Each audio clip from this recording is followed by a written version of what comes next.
Tem histórias que são boas, tem histórias que são marcantes, e tem histórias que ficam na sua cabeça, mesmo depois de acabar. Monster é uma dessas. Tudo começa de forma simples: um médico, uma escolha e uma consequência. O Kenzo Tenma é um neurocirurgião extremamente talentoso, respeitado, com uma carreira promissora e aparentemente com a vida perfeita.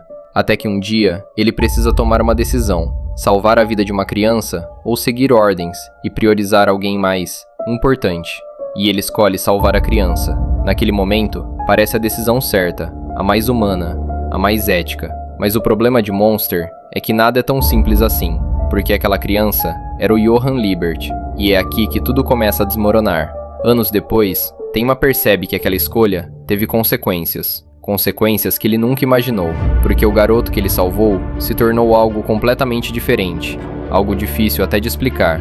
E é nesse ponto que Monster começa a se destacar, porque ele não trata o mal como algo exagerado, não tem poderes, não tem fantasia. O mal aqui é humano, e talvez seja isso que torna tudo mais perturbador.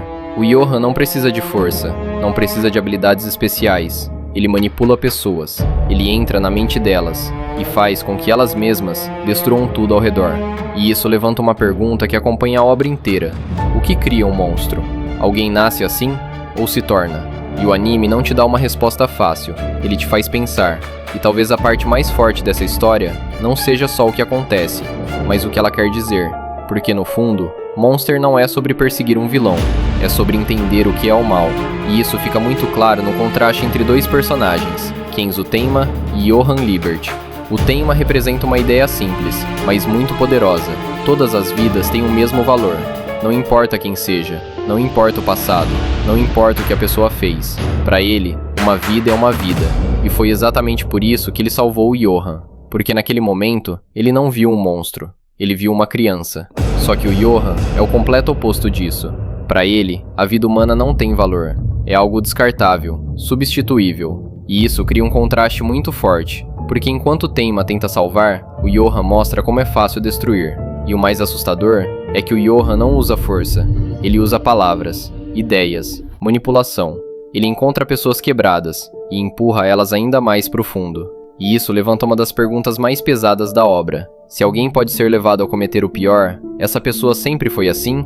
Ou alguém transformou ela nisso? E o anime nunca te dá uma resposta simples, porque em vários momentos, você começa a entender o Johann. E isso é desconfortável, porque você percebe que o mal não é algo distante, não é algo impossível, é algo humano. E ao mesmo tempo, o Tenma também é colocado à prova, porque chega um ponto em que ele precisa se perguntar: até onde eu posso ir para parar alguém assim? Será que tirar uma vida pode ser justificado? E quando você chega nesse ponto, a linha entre certo e errado começa a desaparecer. E é exatamente isso que essa história faz. Ela não te dá respostas, ela te faz questionar. Porque no fim, a diferença entre o Tenma e o Johann não é só o que eles fazem, é o que eles acreditam. E talvez, o mais assustador de tudo isso é perceber que os dois existem no mesmo mundo, e que a linha que separa um do outro não é tão clara quanto a gente gostaria. Ao longo da história, você percebe que não existem respostas simples. Cada personagem tem sua própria dor, seu próprio passado, sua própria visão, e isso faz com que tudo seja mais real, mais humano. E quanto mais você avança, mais desconfortável fica, porque você começa a perceber que o monstro não é só uma pessoa, é uma ideia, é algo que pode existir em qualquer lugar, em qualquer pessoa, e talvez até em você. E é isso que faz Monster ser tão diferente. Ele não tenta te impressionar com ação, ele te prende com tensão, com silêncio, com momentos simples, mas que carregam um peso enorme, e principalmente com o Johann, porque ele não é só um vilão, ele é quase um conceito, algo que você não entende completamente, mas sente, e isso deixa tudo mais perturbador. No fim das contas, Monster não é um anime fácil, ele exige atenção, exige paciência, e em alguns momentos até te incomoda, mas se você se permitir entrar na história, é uma experiência que fica com você, porque ela não termina quando acaba. Ela continua na sua cabeça, nas perguntas, nas dúvidas e nas reflexões. E talvez seja por isso que Monster não é só um anime bom, é uma obra que te marca. Mas e você? Acha que alguém nasce mal ou se torna? Comenta aí. E se você curtiu o vídeo, se inscreve no canal. Até a próxima!